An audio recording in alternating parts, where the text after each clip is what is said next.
Hello everyone, আসসালামু আলাইকুম।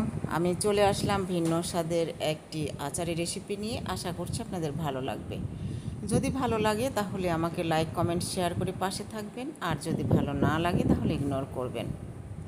তো এই আচার বানানোর জন্য আমি প্রথমে নিয়ে নিয়েছি কতগুলো আম, এবং আম কেটে সেদ্ধ করে এবং পেস্ট করে নিয়েছি। তারপরে কড়াইতে দিয়ে দিয়েছি একদম খাঁটি সরষের তেল পরিমাণ মতো। টকবক করে ফুটন্ত তেলে দিয়ে দিয়েছি শুকনো মরিচের গুঁড়া, গরম মশলার গুঁড়া, পাঁচ মশলা গুঁড়ো, আর সাথে দিয়েছি রসুন কুচি এবং আদা কুচি। এগুলো দিয়ে একদম হালকা ব্রাউন কালার করে ভেজে নিয়ে তার মধ্যে দিয়ে দিয়েছি সেই পেস্ট করা আমগুলো দেওয়ার পরে অনবরত নাড়তে থাকতে হবে এবং নেড়ে নেড়ে যখন মোটামুটি একটা আঠালো পর্যায়ে চলে আসবে তখন এতে দিয়ে দিলাম আমি সামান্য পরিমাণ ভিনেগার এবং একদম সামান্য পরিমাণ চিনি।